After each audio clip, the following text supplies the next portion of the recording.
जय हिंद दोस्तों। कुछ दिन पहले ही ट्रंप का एक स्टेटमेंट भारत के ऊपर एक विशेष टिप्पणी आई थी। ट्रंप ने हमारे कल्चर को, हमारी सभ्यता को हेल होल नेशन बोला था और गैंगस्टर्स विथ लैपटॉप भी बोला था। मतलब सीधा सीधा जो है हमला हमारे आईटी प्रोफेशनल्स के ऊपर था। और अगर आपको याद हो तो पिछले ही साल ट्रंप ने जो H1 ब्रावो वीजा है, जो स्पेशलिटी ऑक्यूपेशन वीजा है, अगर कोई इंडियन जो कुछ क्षेत्रों में अमेरिका में जाके काम करना चाहता है उनको H1 ब्रावो वीजा लेना बहुत जरूरी होता है। तो उन सब का जो वीजा फीस था उसको बढ़ा करके $1 लाख कर दिया था। $1 लाख मतलब तकरीबन अगर भारतीय मूल्य में देखा जाए 80 से 90 लाख रुपए हो जाता है। तो इसका मतलब क्या है? ट्रंप का मकसद ये था कि अमेरिका में अमेरिकन्स को ही नौकरी मिलनी चाहिए, भारतीयों को और चाइनीज को और जो अन्य देशों से अमेरिका आते हैं उनको नौकरी नहीं मिलनी चाहिए।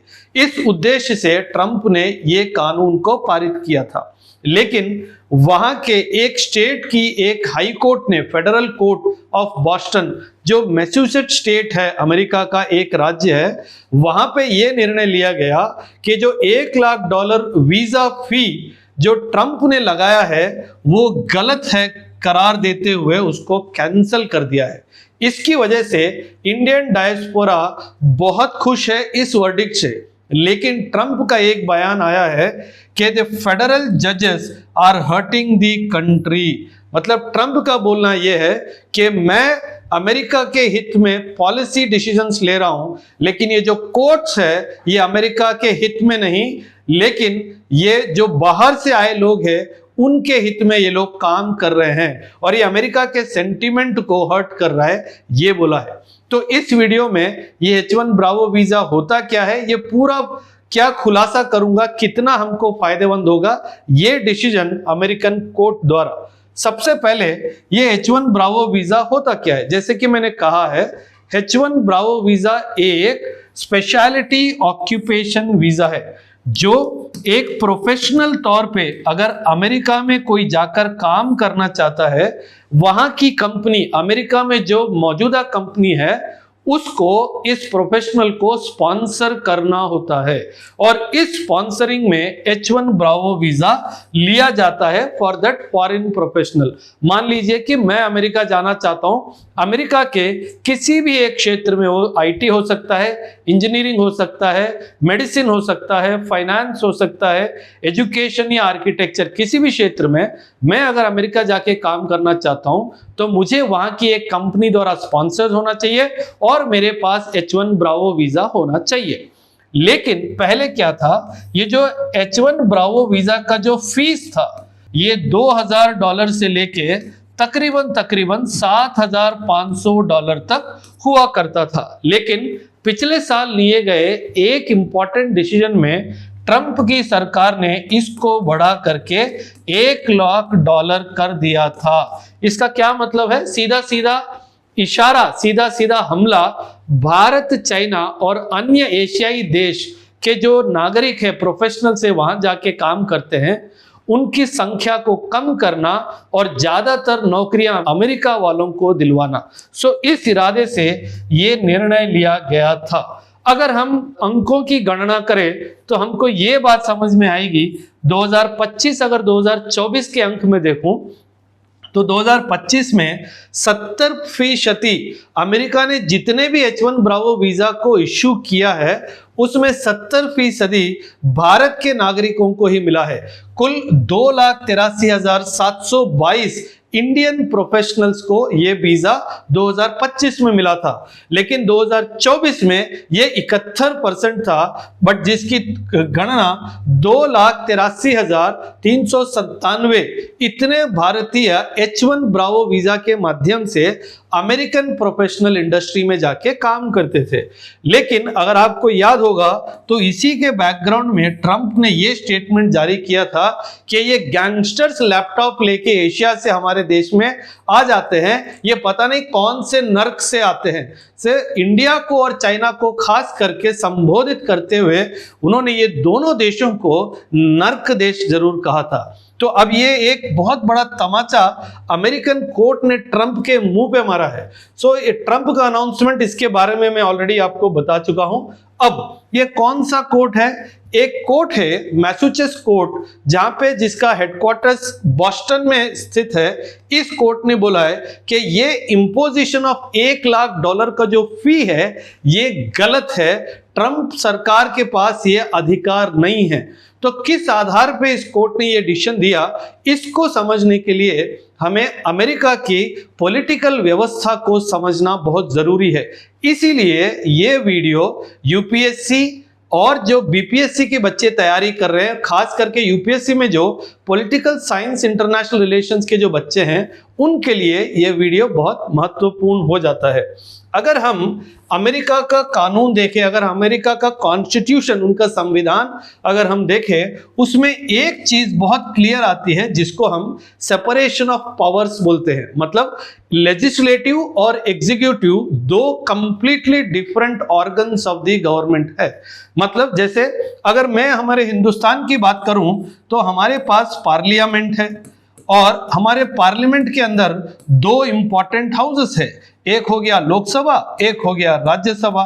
लेकिन अमेरिका में क्या हिसाब है, और हमको पता है अपने पास पार्लियामेंट्री फॉर्म ऑफ गवर्नमेंट है, और जो हमारे पार्लियामेंट में जो प्राइम मिनिस्टर है वो पार्ट ऑफ द पार्लियामेंट है। लेकिन अमेरिका में जो प्रेसिडेंशियल सिस्टम है वो प्रेसिडेंट को उनके पार्लियामेंट से बाहर रखता है। जो अमेरिका का पार्लियामेंट है उसको हम कांग्रेस कहते हैं। जैसे हमारा पार्लियामेंट को हम पार्लियामेंट बोलते हैं, वहां की पार्लियामेंट को हम कांग्रेस बोलते हैं। सो प्रेसिडेंट ट्रंप जो है कांग्रेस का हिस्सा नहीं है, कांग्रेस से अलग है। अब बहुत इंपॉर्टेंट बात यह है, अगर हम इसका कॉन्स्टिट्यूशन देखें, अमेरिका का संविधान को अगर हम बड़ी बारीकी से इसको पढ़े तो एक बात समझ में आती है कि एक आर्टिकल है जिसका नाम है आर्टिकल 1। पहला ही कॉन्स्टिट्यूशन अमेरिका का ये बोलता है कि कोई भी तरीके का लेवी या कोई भी तरीके का टैक्स अगर आप लगा रहे हो तो ये काम कांग्रेस का है। और कांग्रेस मतलब उनका लेजिस्लेटिव ऑर्गन, जो बिल पास करता है, जो कानून पारित करता है, उसका है, ना कि एग्जीक्यूटिव का काम है। और एग्जीक्यूटिव कौन हुआ यहाँ पे? अमेरिका के राष्ट्रपति, जो कि प्रेसिडेंट ट्रंप है। तो article 1 of the American constitution ये बोलता है, और इस आर्टिकल को अमेंड भी किया गया था 16th constitutional amendment of America.